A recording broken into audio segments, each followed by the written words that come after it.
நான் நன்றி சொல்ல கடமைப்பட்டிருக்கிறேன்.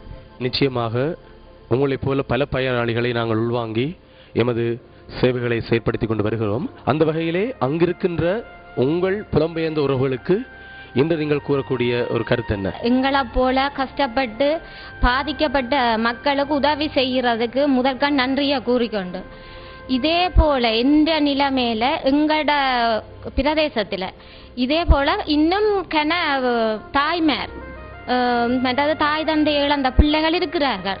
அவர்களுக்கும் எனக்கு வழங்குகிற உதவி போல அவர்களுக்கும் கிடைக்க வேண்டும் என்றதை நான் விரும்பிக் கொள்கிறேன்.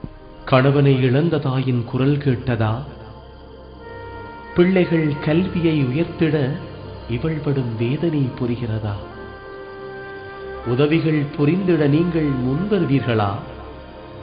உங்கள் உறவுகள் படுகின்ற வேதனை தீர்ப்பீர்களா? சரி, நிச்சயமாக உங்கள் கேள்விக்கு பதில் கிடைக்கும். உங்கள் உறவுகளும் உங்கள் ஊரும் வளம் பெற எமது நிறுவனம் எப்போதும் துணை புரியும். நன்றி எங்களுடன் நீங்கள் இணைந்து கொண்டமைக்கு. வணக்கம். மதிப்புக்குரிய கிளிநொச்சி முருகானந்தா கல்லூரி அதிபர் திருவாளர் டி. வரதன். வணக்கம். அதாவது சார், இன்றைய நாளில் நாங்கள் உங்களை சந்திப்பதிலே மகிழ்ச்சி அடைகிறோம். சுவிஸ் சூரிச் சிவன் கோயில் அன்பே சிவன் தனியார் தொண்டு நிறுவனத்தினுடைய பயனாளிகளில் உங்கள் பாடசாலை மாணவர்களும் தேர்ந்தெடுக்கப்பட்டிருக்கின்றார்கள். ஆமாம். அந்த வகையிலே எமது இந்த தனியார் தொண்டு நிறுவனம் ஊடாக உங்கள் பாடசாலை மாணவர்கள், உங்கள் பாடசாலை சமூகம் கண்ட நன்மைகள் பற்றி நீங்கள் சற்று கூற முடியுமா? ஆமாம், நிறைய இருக்கின்றது. எங்களுடைய இந்த சுவிச் சூரிச் சேவத்தி சமன் கோவில், அதாவது சிவன் கோயிலுடைய அன்பே சிவம் அமைப்பானது 2011ஆம் ஆண்டு எங்களுடைய பாடசாலைக்கு இந்த அமைப்பினுடைய இணைப்பாளர் மதிப்புக்குரிய திரு குமணன் அவர்களும் இன்னும் ஒருவரும் எங்களுடைய பாடசாலையை வந்து பார்வையிட்டு போரால் பாதிக்கப்பட்ட அந்த பெற்றோரை இழந்த பிள்ளைகளுக்கு நிதியுதவி சில மாணவர்களுக்கு தருவதாக இணங்கி அந்த திட்டம் முதலில் ஆரம்பிக்கப்பட்டது.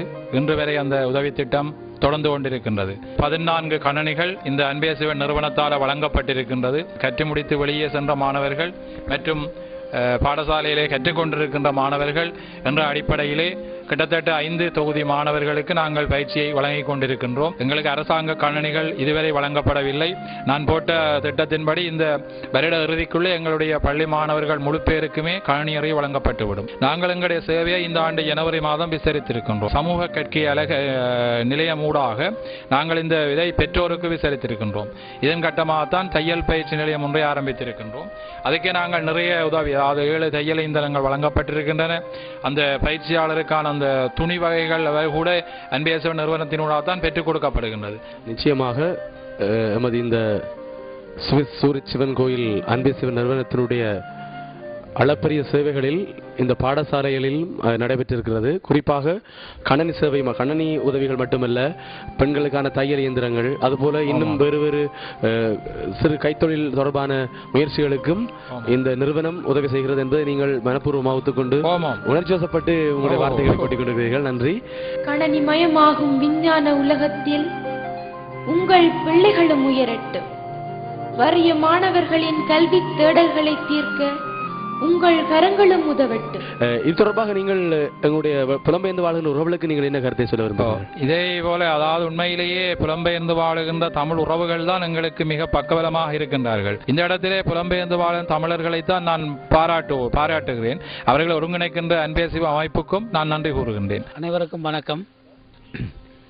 இனிய வாழ் இல்லத்தின் உதவி முகாமையாளர் ரூபராஜா. எமது இல்லமானது விழிப்புலனற்றவர்களும் வாய்ப்பேசாதவர்களையும் வைத்து விடுதியாக கல்வி கற்றுக் கொடுக்கும் ஒரு நிறுவனமாகும். இந்த நிறுவனத்திலே 55 மாணவர்கள் கல்வி கற்று வருகின்றார்கள். இவர்களுடைய சகல தேவைகளையும் எமது இல்லமே பராமரித்து வருகின்றது. இந்த இல்லத்துக்கு ஒரு நிரந்தரமான நிதி ஈடுகள் ஒன்றும் கிடையாது. இந்த இல்லத்தை தொடர்ந்து நடத்துவதற்கு நிதி முக்கியமான ஒரு விடயமாகும். ஆகவே நிதி சம்பந்தமான அளவில் எங்களுக்கு பல உதவிகள் தேவைப்பட்டு கொண்டிருக்கின்றன. இல்லத்தை தொடர்ந்து நாங்கள் செய்வதற்கு நிதியை தந்துதவினால் எங்களுக்கு மிகவும் நல்லதாக இருக்கும். அதைவிட இந்த இல்லத்திலே நாங்கள் இப்பிள்ளைகளை படிப்பதற்கு விசேட ஆசிரியர்களையும் ஊழியர்களையும் வைத்து தான் இந்த இல்லத்தினை நடத்தி கொண்டிருக்கின்றோம். இல்லத்திலிருந்து 4 பேர் தற்போது பல்கலைக்கழகத்தில் கல்வி கற்றுக் கொண்டிருக்கிறார்கள். அவர்களுக்குரிய கொடுப்பனவையும்